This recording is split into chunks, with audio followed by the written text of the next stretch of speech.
Look, kid, it's not a problem if you want to go in and check the place out. I'd built this place so people could find a way to deal with their anger in a healthier way than, say, robbing a local store. Ted looked at the blonde as he completed his final stretches and said, Look, old man, I'm fine. I just need to finish my run. His expression conveyed to Naruto only one thing, and it wasn't a positive one. Look, kid, I'm offering a place for you to train? Most people would kill for that.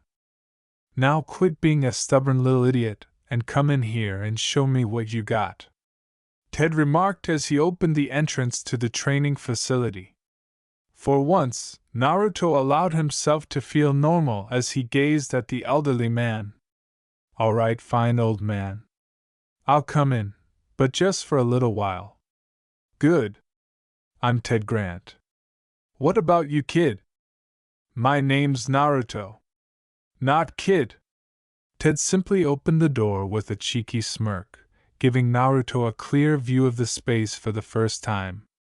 There was a big boxing ring in the middle of the space, and there were stations all around it where people were exercising. Along with numerous other gym-related items, there were punching bags, pull-up bars, and bench presses. When it was time to switch stations, a bell would ring. Everything went by quickly, and nobody was waiting around doing nothing. Ted shoved Naruto forward and exclaimed, What are you waiting for, kid? Get to it! What followed was something he would never forget. Ted put Naruto through the mill for the next hour. He had to pass the tests at each location, which he accomplished. As he performed each exercise, sweat trickled down his body, and Naruto felt exhausted for the first time in his life. A comprehensive workout that includes weight training, rope climbing, pull-ups, push-ups, and sit-ups. Ted was an excellent teacher who understood what each fighter needed to do to get better. He only needed to look at a warrior to comprehend them. That one glance told him their weakness and style. Naruto pushed through each station with a strong sense of will. He was enjoying this. One of the few things he could do was train, and he genuinely thought that whoever he was before to his memory loss enjoyed doing it. As he tossed a towel to the sweat-soaked teenager, Ted said, Nice job, kid! Now, do you have enough energy and ya for a spar? Ted roared with laughter. Hell no, kid! He continued to laugh, saying, I'm 75 years too late to be sparring with a kid like you. Naruto wiped his face and added, Wait a sec. How old are you? He said. I'm 91 years old, kid, smirked Ted in response. Naruto merely gave him a startled look. Ted was still built like a heavyweight boxer and didn't appear to be much older than 60. Naruto became more curious by the elderly boxing coach after learning that he was, in fact, considerably older. Ted started to scan the area before focusing on a small group of teenagers roughly Naruto's age. Now quit standing around and get in the ring, he yelled. Isaac, come over here! And one of the teenagers moved forward. Arrogance appeared to flow off Isaac, a tall African-American teenager who was approximately half a foot taller than Naruto. Isaac inquired, What's up, Ted? I need you to spar with my young friend Dash. Infuriated, Isaac exclaimed, Are you serious? You want me to get into the ring with this chump? This jerk was far more deadly than anyone Naruto had ever encountered. Hey, watch your mouth, bub. His thoughts whirled with images of a red-eyed adolescent, and another of a man with clawed fingers. This child was nothing. It's not worth the time to release his claws. Before a fight could start, Ted intervened and pointed to the boxing ring, saying, All right, you two hotheads. Pick your fight in there. Not out here. As he entered the ring, Isaac swore. Fine, Ted.